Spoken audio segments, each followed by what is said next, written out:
1년 동안 여러분 각 처소에서 수고 참 많으셨습니다. 여러분의 각 일들이 있었고 하시는 사업이 있었고 가정들이 있었고 여러 가지 일들이 있었는데 하나님께서 지켜주시고 인도하신 것처럼 여러분 한 해 동안 수고 많으셨고 또한 새로운 한 해를 준비하면서 또 하나님께서 원하시고 또 기뻐하신 뜻이 무엇인지 분별하며 저희들이 살아가는 저희 모두가 되기를 간절히 소원합니다. 오늘 12월 마지막 주 말씀을 요한계시록 저희들이 1년 일독을 하면서 마지막 요한계시록 부분 지금 읽고 있는데요. 특별히 소아시아 지역의 7교회를 향한 하나님께서 주시는 그들에게 경고, 약속, 권면, 또 그들에게 축복의 메시지가 전달되는 것입니다. 요한계시록은 여러분 알다시피 제자 요한이 쓴 그 반모섬이라는 곳에서 하나님께 환상과 음성을 듣고서 기록한 책입니다. 소아시아 지역은 지금으로 말하면 튀르키예의 터키 지역에 있는 곳에 있는 교회들을 말하는데요. 그 교회 여러 교회가 있지만 특별히 7교회를 향한 2장과 3장은 하나님께서 요한을 통하여 현재 교회들의 상태를 점검하고 영적인 상태를 점검하여서 그들이 어떻게 새롭게 변화될 수 있는지 그런 약속의 말씀을 주는 것이 바로 저희들이 읽었던 3장 또 2장 합쳐서 7 소아시아 교회들에 향한 하나님의 말씀인 것입니다. 그때 당시를 우리는 잘 알아야 돼요. 먼저 저희들이 한 절 한 절 이해하고 은혜 받는 것도 중요하지만 그때 당시의 세상의 환경과 배경을 알아야지 말씀을 좀 이해하기가 쉽습니다. 그때 당시에는 로마가 모든 나라를 패권국으로서 모든 나라를 다스리고 있었어요. 그래서 가장 힘든 것이 뭐였냐면 로마 황제가 자신을 신격화시켰습니다. 에베소의 아데미 신전뿐만 아니라 오늘 봉독했던 이 라오디아에 있었던 그곳에서도 황제를 신상을 만들어서 숭배하도록 그렇게 믿는 자들을 핍박했던 곳이 바로 라오디아의 교회 상황이었습니다. 이 교회뿐만 아니라 많은 믿는 자들이 어려움에 극한 상황에 있었습니다. 그들이 어려웠기 때문에 요한계시록에 기록한 목적은 무엇이냐면 그들에게 절대로 하나님을 잊지 말아라. 하나님에 대한 신앙을 절대로 누그러뜨리지 말고 배교하지 말고 떠나가지 말고 하나님을 버리지도 말고 앞으로 더 극한 상황하고 어려운 상황이 올 텐데 그런 상황에서 너희들은 믿음을 지켜라. 꼭 믿음을 지켜라 라는 경고의 말씀뿐만 아니라 우리에게 위로의 말씀을 주시는 것이고 예수 그리스도를 다시 기다리는 마음으로 제자 요한에게 반보섬에 주셨던 하나님의 말씀인 것입니다. 많은 내용이 있지만 오늘 라오디아의 교회를 통해서 7번째 7교회 중에서 마지막 이 교회에게 하나님께서 주신 말씀을 한번 살펴볼 텐데 이 말씀을 통해서 우리가 현재 영적 상태는 어떤 상태이고 바로 하나님께서 우리에게 원하시는 또 새롭게 맞이하는 우리 2026년을 어떻게 준비해야 될 것인지 저와 여러분 은혜를 나누고자 합니다. 먼저 저희들은 이 교회 라오디아 교회처럼 핍박받는 상태가 아니었습니다. 그걸 먼저 유심히 생각해 봐야 돼요. 저희들은 예수 믿는 것 때문에 핍박받는 상태가 아니에요. 그런데 이 성경에 나와 있는 특별히 베드로 전후서 베드로가 썼던 책도 역시 소아시아 교회에 핍박받는 자들, 아니 예수님을 믿는다고 해서 핍박받아서 그들이 흩어져 있는 자들에게 약속의 말씀, 소망의 말씀, 위로의 말씀을 증거했는데 우리에게는 적용이 될까요? 안 될까요? 한번 생각해 보세요. 우리에게는 적용이 안 돼요. 이때 당시의 사람들은 이 말씀을 받고 위로를 받았고 그들이 예수님의 재림을 기다렸어요. 근데 현대 사람들은 재림을 기다릴 마음이 없어요. 어떻게 세상을 잘 이롭게 살아갈 생각밖에 없는 사람들이에요. 그래서 먼저 이 말씀을 읽을 때 그때 당시 때문에 나에게는 적용이 될 수가 없어요. 여러분, 우리는 핍박받는 상태가 아니기 때문에. 그런데 자세히 살펴보면 저희들이 편안할 때 핍박받지 않을 때 더 믿음을 지키기가 힘들다는 것이에요. 저와 여러분이 이 말씀을 통해서 다시 한번 은혜를 받고 다시 한번 여러분 도전을 받으시기 바랍니다. 그때 이 라오디아 교회의 상황을 좀 설명을 해드려야 돼요. 그 지역은요, 지금 터키 지역인데요. 그때 그 지역은요, 상업적으로 상당히 활발한 활동의 요충지였어요. 교통 요충지였어요. 지금 터키는 여러분 알다시피 이 유럽과 아시아를 잇는 그 중앙 지점에 있는 것처럼 많은 곳에 상업적으로 활발한 곳이었어요. 구체적으로 거기는 안과 대학이 있었어요. 그러니까 눈병의 질병을 고치기 위해 프레지아라는 꽃가루를 이용해서 안약을 바를 수 있는 그곳이 발전한 곳이었어요. 그곳에는 역시 또한 은행업뿐만 아니라 모직, 양모 이런 것들이 다 풍족한 곳이었어요. 하나님께서는 그 풍족한 곳에서 그들에게 어떤 권면을 하시는지 상황을 잘 생각해 보시면서 이 말씀을 저희들이 읽었으면 좋겠습니다. 첫 번째 14절에 보니까 라오디아계 교회의 사자에게 편지하라. 아멘이시요 충성되고 참된 증인이시요 하나님의 창조의 근본이시가 이르시되. 이 라오디게아 교회에게 말씀하시는 사자는 어떤 분이냐라고 먼저 요한은 환상을 보고 기록한 것이에요. 누구냐? 아멘이시요. 말씀 전하신 분이 하나님이신데 아멘이시요. 아멘이 무슨 뜻인가요? 참된, 진실된. 저희들이 아멘 하지 않습니까? 맞습니다. 참된 말씀입니다. 진리의 말씀입니다. 이것이 아멘의 뜻이에요. 아멘이시고 충성되고 참된 증인이시요 하나님의 창조의 근본이신 이가 이르시되. 저희들이 22절까지 읽어보면 하나님은 진실되신 하나님이다. 진실되신 하나님이시다. 충성되신 하나님이다. 그렇지만 너희는 그렇지 않다라는 것을 아마 반어법으로 설명해서 본인을 설명하시는 겁니다. 15절 16절 우리 함께 읽어보겠습니다. 15절 16절 함께 읽겠습니다. 내가 내 행위를 아노니 내가 차지도 아니하고 뜨겁지도 아니하도다. 내가 차든지 뜨겁든지 하기를 원하노라. 내가 이같이 미지근하여 뜨겁지도 아니하고 차지도 아니하니 내 입에서 너를 토하여 버리리라. 첫 번째, 라오디아 교회에게 말씀하셨지만 22절을 보니까 귀 있는 자는 성령이 교회들에게 하시는 말씀을 들을지어다. 저희들에게도 지금 말씀을 하시는 거예요. 라오디아 교회에게 말씀하시는 거지만 22절에 보니까 귀 있는 자, 성령이 교회들에게 하시는 말씀을 교회들이 들으라라는 말씀이에요. 그러니까 저희들에게도 이 말씀이 주시는 말씀이에요. 첫 번째, 우리가 15절, 16절을 읽었는데요. 어중간한 신앙을 경고하시는 겁니다. 제가 다시 한번 말씀드리면 라오디아 교회 지역이 어떤 지역이었냐면 그 지역이 상당히 상업적으로 발전했어요. 그런데 그 주위에는 엄청난 온천이 발견됐어요. 그래서 그 지역에는 온천이 뜨거운 물들이 이 라오디아 교회 도시 쪽으로 들어오게 된 것이에요. 지금도 터키를 방문하고 성지 순례를 가게 되면요, 지금도 그 온천이 남아 있어요. 사람들이 그곳에서 많이 유튜브도 올리고 그곳에 방문한 내용을 많이 업로드 시켰단 말입니다. 그러니 그때 당시에도 역시 온천이 활발했어요. 뜨거운 온천, 몸을 그들이 치료할 수 있고 심신을 치료할 수 있는 그 뜨거운 온천물이 이 히데아 볼리라는 지역에서부터 이 라오디아 도시 쪽으로 흘러 들어왔다는 거예요. 뜨거운 온천수는 히데아 볼리에서, 골로새 지역에서는 차가운 그 생수 같은 냉수, 그러니까 시원한 물들이 하수관을 통해서, 배수관을 통해서 도시로 들어왔단 말이에요. 이 두 물이 섞여지니까, 뜨거운 온천수와 시원한 물이 섞여버리니까 어떻게 돼요? 미지근하게 되는 것이에요. 그러면서 그 도시의 상황을 설명하면서 라오디아 교회 교회들에게 설명해요.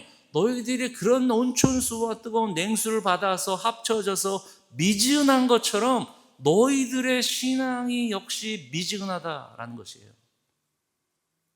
처음부터 예수님을 믿지 않으면 아예 차갑든지 뜨거운 것도 아니고 그냥 하나님이 원하시는 그룹의 사람들에게 있진 않아요. 그런데 뜨거운 것 같으면서도 차가운 것 같으면서도 미지근한 신앙 상태, 어중간한 상태를 하나님께서는 경고하세요. 그러니 뜨거운 물을 마시면서 석회가 들어가면 우리는 어떻게 해요? 먹다 보니까 여러분 이게 생수고 아주 냉수 시원한 걸 마시는데 석회가 들어있어요. 그럼 여러분 어떻게 하세요? 같이 마시세요? 아니죠?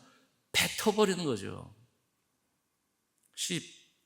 16절에 내가 이같이 미지근하여 뜨겁지도 아니하고 차지도 아니하니 내 입에서 너를 토하여 버리리라. 현대적으로 얘기하면요, 이런 말씀이에요. 교회는 다니고 예수님에 대해서는 알고 예수님에 대한 믿음을 가지고 있고 복음에 대해서는 들어봤는데 미지근한 상태가 바로 그거예요. 하나님에 대한 열정은 없고 하나님에 대한 뜨거운 마음뿐만 아니라 진정으로 하나님 앞에 헌신하는 사람은 별로 없는 거지. 그런 상태가 미지근한 상태예요. 더 구체적으로 이렇게 생각해 봤어요. 지금 라오디아 교회가 온천과 냉수를 같이 받는 곳이라면 가든그로브 지역인 교회들에게는 어떻게 얘기했을까? 구체적으로 만약에 말씀하셨으면 요즘 가든그로브 이렇게 요즘 한인타운의 메카였지 않았습니까? 저희 이민 이 오렌지 카운티. 그런데 이 지역이 지금 플로톤 쪽으로 막 올라가고 있어요. 상권이. 그러면 이 상황을 보고 과연 가든그로브에 있는 교회들에게는 어떤 말씀을 하셨을까? 안 좋은 단점으로 얘기하자면 내가 너희 교회에서 떠나겠다라고 말씀하셨을 것 같아요. 미지근한 신앙 상태, 미지근한 마음 가지고 매주 모이는 교회 모임이면 그럼 내가 오히려 여기서 상권이 움직이는 것처럼 나의 영도 떠나겠다라고 말씀하실 겁니다.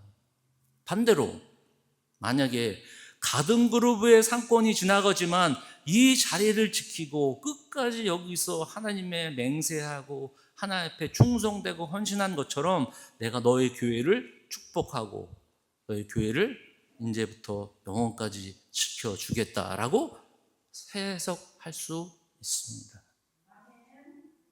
라오디아 교회가 상황이 온천수가 계속 들어오고 상권이 부유하고 그 활발했지만 그 교회가 교인들이 가지고 있었던 뜨겁던지 아니면 차든지 성공하는 방법을 알려면요 어떻게 성공할지는 알아도 실패하는 것 방법 한 가지는 있어요. 이것도 아니고 저것도 아닌 거는 실패 확률 100%. 여긴 것 같고 저긴 것 같고 세상에 나가서는 크리스찬인 것 같고 크리스찬이 아닌 것 같고 직장에서나 일터에서 가정에서는 하나님을 믿는 사람인 것 같고 또 보니까 아닌 것 같고 타이틀은 목사고 장로고 타이틀은 있는데 세상에 나가서는 미지근한 이분이 과연 하나님께 직분을 받은 사람인지 미지근한 상태. 사탄은 이런 점을 더 공경하는 겁니다. 아예 믿지 않는 사람들은 이 사탄의 리스트도 없어요. 아예 사탄은 그 사람들을 넘어뜨렸기 때문에. 그런데 확실하지 않은 확신에 거하지 않고 복음에 확신한 열정이 없는 사람들에게 과연 더 공격이 가지 않을까요? 한 사람이 교실에 들어갔는데 난로가 있어요. 근데 난로가 있어서 추운 겨울날 뜨뜻한 그 온기를 경험하기 위해서 앞으로 갔는데 난로에 열이 없어요. 그런 난로 같은 사람들 아닙니까? 겉모습에는 뜨거운 열기처럼 보이는데 그 안에는 하나님에 대한 열정이 없어요. 헌신이 없어요. 하나님을 위해 세상을 포기하는 것이 없어요. 제가 다시 말씀드리는데 이때 상황하고는요 우리 상황하고는 절대로 같을 수가 없어요. 이분들은 목숨을 걸고 그들은 신앙을 지켰던 사람들입니다. 그 사람들에게 19절에 이렇게 말씀하세요. 부른 내가 사랑하는 자를 책망하여 징계하노니 그러므로 내가 열심을 내라 회개하라. 이런 말씀을 하시는 겁니다. 소아시아 7교회의 2장 3장 요한계시록에 말씀하셨는데 유일하게 칭찬이 없는 교회가 오늘 우리 같이 봉독했던 라오디아 교회입니다. 그래도 앞에 있었던 6교회는 칭찬의 내용들이 하나씩은 있었어요. 그런데 라오디아 교회는 칭찬 한마디가 없었습니다. 왜요? 그곳은 부유한 곳이었기 때문입니다. 17절에 한번 보십시오. 함께 읽겠습니다. 내가 말하기를 나는 부자라 부유하여 부족한 것이 없다 하나 내 곤고한 것과 가련한 것과 가난한 것과 눈먼 것과 벌거벗은 것을 알지 못하는도다. 라오디아 교회에 있는 교인들은 이렇게 얘기했다고요. 17절에 나는 부자라 부유하여 부족한 것이 없다라고 얘기했어요. 우리 새 번역, 우리 메시지라는 번역본에는 이렇게 설명했어요. 어떻게 설명하면 나는 부자다, 나는 성공했다, 나는 부족함이 없다라고 스스로 자랑을 내세웠단 말이에요. 쉽게 얘기하자면요, 그들이 모였을 장소가 아마 좀 더 화려했던 곳인 것 같아요. 아마 그들의 건물과 그들이 앉아있는 곳, 그들이 살아갔던 것은 세상이 부러워할 정도로 아마 부티가 확 났을 거예요. 은행업도 잘 되죠. 관광사업도 잘 되죠. 그들이 모직, 의과대학이 그 안에 있으니까 또 얼마나 돈 많은 사람들이 그곳에 왔겠어요. 그러니 그곳에서는 부가 넘쳐났단 말이에요. 아, 나는 부하다. 아, 나는 성공했다. 아, 나는 부족함이 없다. 그렇게 생각하고 있어요, 자기들이. 그런데 하나님이 이렇게 말씀하셨어요.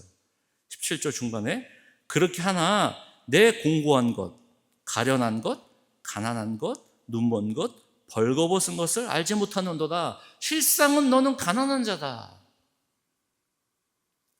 네가 양모 사업으로 비즈니스에 대해서 이렇게 화려하지만 너 실상은 가난한 자야. 내 속에 있는 영적인 상태를 한번 들여다봐. 너는 부자고 성공했다고 생각하지만 너는 가련하고 벌거벗었고 그들에겐 가련하고 곤고하고 너희는 수치스러운 사람이다 라고 이야기하고 있는 것입니다. 사랑하는 새로운교회 성도 여러분, 여러분의 지금 영적 상태 혹시 누구한테 솔직하게 들어본 적 있으십니까? 아마 스스로 판단할 거예요. 다른 사람들보다 나는 그래도 큰 교회 다녀. 나는 그래도 다른 사람보다 목사야. 나는 그래도 매주 설교하는 사람이야. 나는 그래도 매주 목회라는 걸 하는 사람이야 라고 스스로 저는 얘기할 수 있어요. 그런데 하나님 보시기에는 그 안에 하나님에 대한 열정도 없고 하나님에 대한 뜨거운 기도도 없고 하나님에 대한 그런 깊은 헌신이 없는 저에게 말씀하신다면 이렇게 말씀하시는 거예요. 내가 너를 토하여 버리겠다. 우리의 눈은 항상 좋은 것, 항상 비교하고 판단해서 나는 그래도 저 사람보다 낫다. 나는 저 교회보다는 낫다. 나는 저런 사람보다 낫다고 스스로 판단하니까 요한을 통해서 교회들에게 말씀하시고 이 라오디아 교회에 말씀하신 것처럼 너는 벌거벗은 자들인데 알지는 못하는구나. 화려한 명품으로 둘러싸였지만 그 안에는 하나님의 생명이 없는 것, 하나님을 알지 못한 것, 하나님에 대한 열정이 없는 것, 이거 내가 다 뱉어버리겠다라는 것입니다. 우리에게 경고의 말씀이지만 또한 우리에게 다시 한번 기회를 주시는 말씀이기 때문에 저와 여러분이 이 말씀을 가지고 꼭 기억하며 하나님에 대한 열정을 다시 한번 회복하시기를 바랍니다. 이렇게 말씀하세요. 18절에 내가 너를 권하노니 하나님께서 라오디아 교회에게 말씀하시는데 내게서 불로 연단한 금을 사서 누구한테 사서요? 나한테 사라는 거예요. 은유적으로 말씀하는 겁니다. 진짜 돈을 주고 사라는 게 아니라 나에게 와서 얻으라는 거예요. 너희들은 가난한 자들이기 때문에. 내게서 불로 연단한 금을 사서 부유하게 하고 흰옷을 사서 입고 벌거벗은 수치를 보이지 않게 하고 안약을 사서 눈에 발라 보게 하라.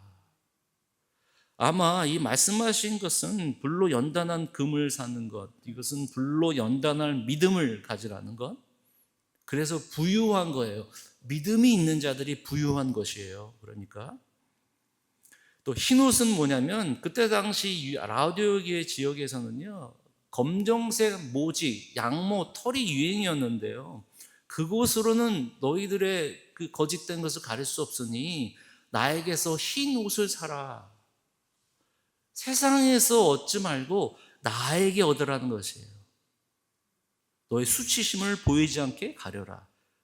18절 마지막에 또한 그때 당시에 프레지아라는 가을 꽃가루를 가지고 눈을 치료했으니까 그것처럼 나에게 안약을 사서 나에게 얻는 그 안약을 통해서 너희를 치료하고 너의 안 좋은 영적인 상태에 눈을 뜨라라는 것입니다.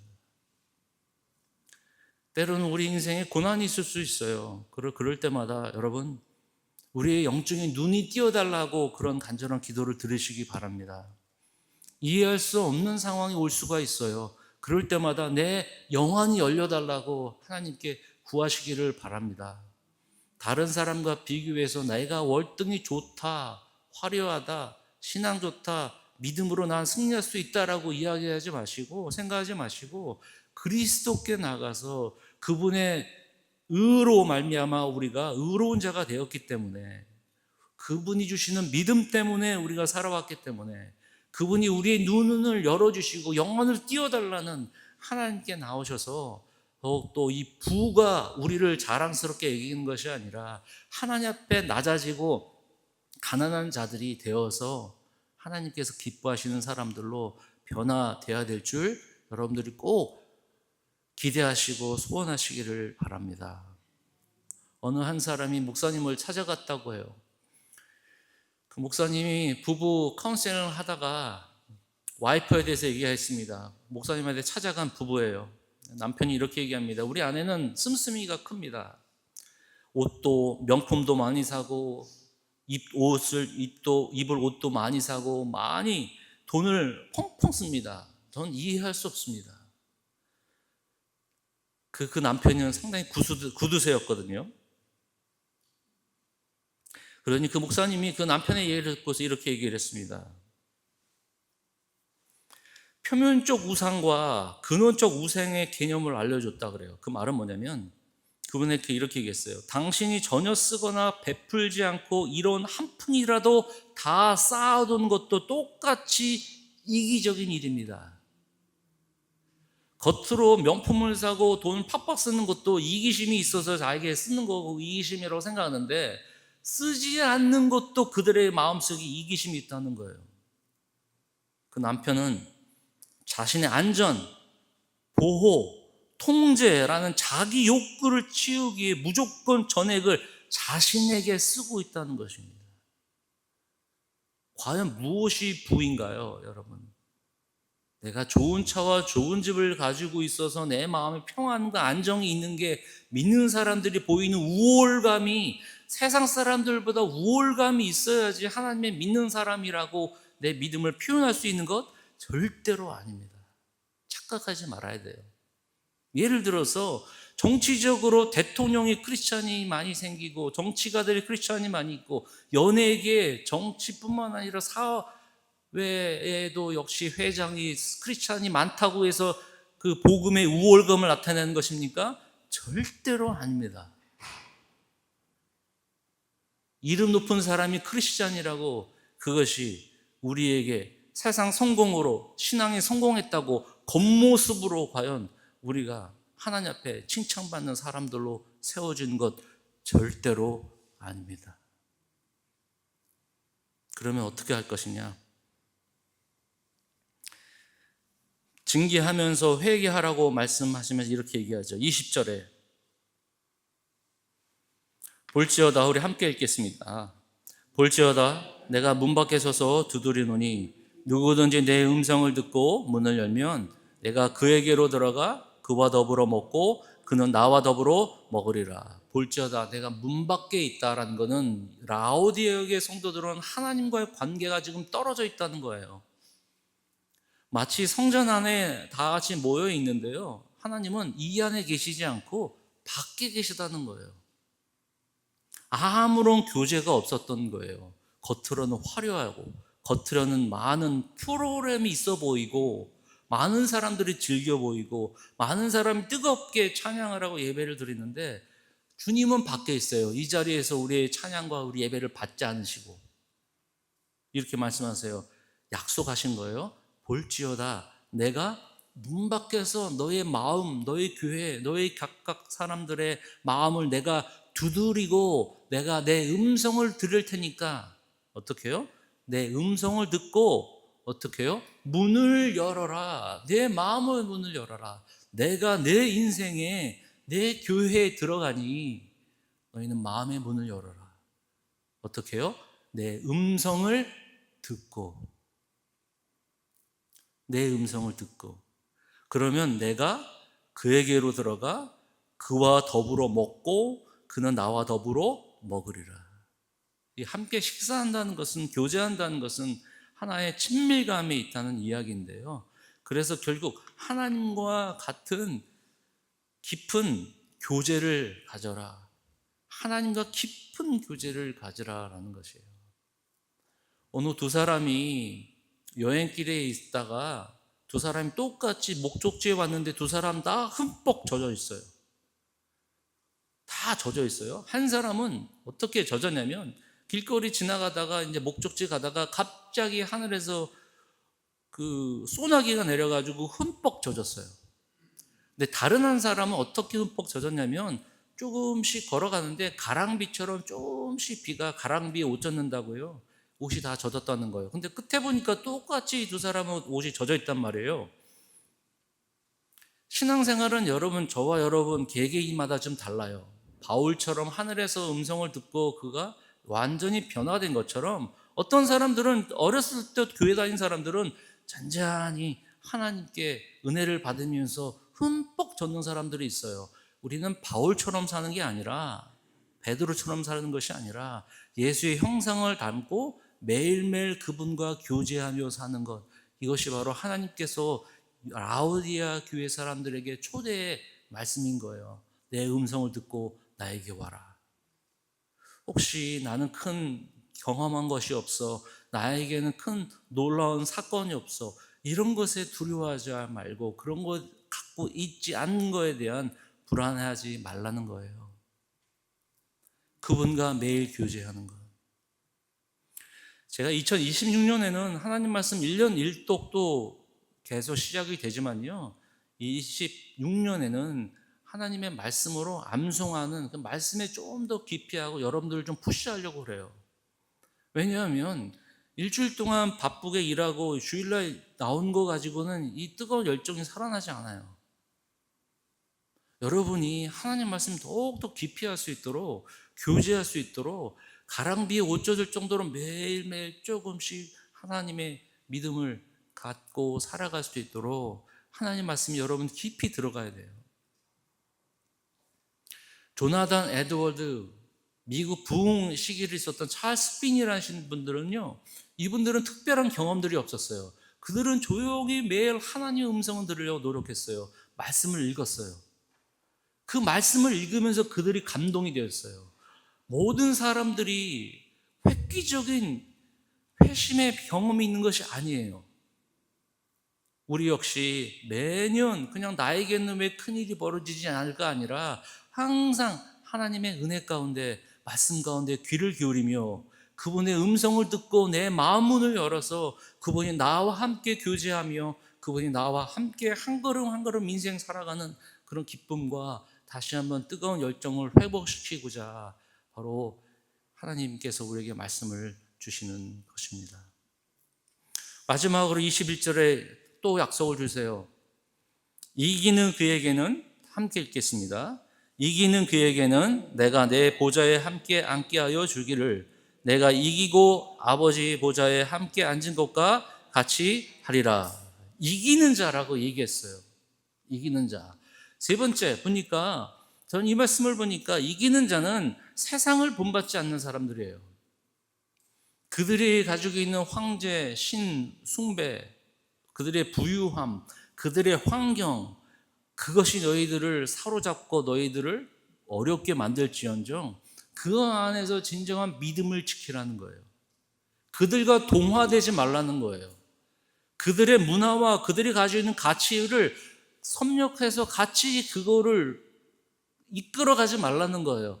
하나님 앞에 온전하게 바로 세워지라는 거예요. 그런 자들이 4장부터 7장까지 나오는 하나님 보좌, 하나님 천상에서 14만 4천 명이 되는 것이고 하나님께 선택받은 사람들이 세상에 담대하게 살아가는 믿음을 가지고 있는 사람들이에요. 예수님은 어떻게 이기셨나요? 힘으로 이기셨어요? 절대로 그러지 않았어요. 그들이 기적을 베풀어서 하나님께서 예수님이 그 기적을 베풀어서 자신의 가지고 있는 상황을 더욱더 높였나요? 그렇지 않았어요. 그가 죽기까지 복종함으로 말미암아 하나님께서 동등됨을 여기지 아니하시고 이 땅에 그분을 주심으로 복종하심으로 살아가는 거예요. 이것이 바로 이 땅에 살아가는 이기는 자들이에요. 마치 아브라함이 가장 소중한 그 아들을 이삭을 바침으로 하나님 복의 근원으로 그를 삼아 주신 것처럼 우리는 하나님 앞에 낮아지고 죽고 하나님 앞에 세상을 이길 수 있는 그 믿음을 가짐으로 말미암아 우리를 다시 한번 높여주는 것, 그 하늘나라의 보호자의 하나님 보좌 앞에 나와 영광과 찬양을 드릴 수 있는 자리로 올라가는 방법은 세상과 똑같이 본받지 말고 세상에게 대우받지 말고 세상에서 오히려 크리스찬이기 때문에 피해를 보고 손해를 보고 그리스도 이름을 가지고 좀 더 우리가 어려움을 당한 그 위치까지 가야지 하나님은 그 자를 이기는 자라고 말씀하시는 것입니다.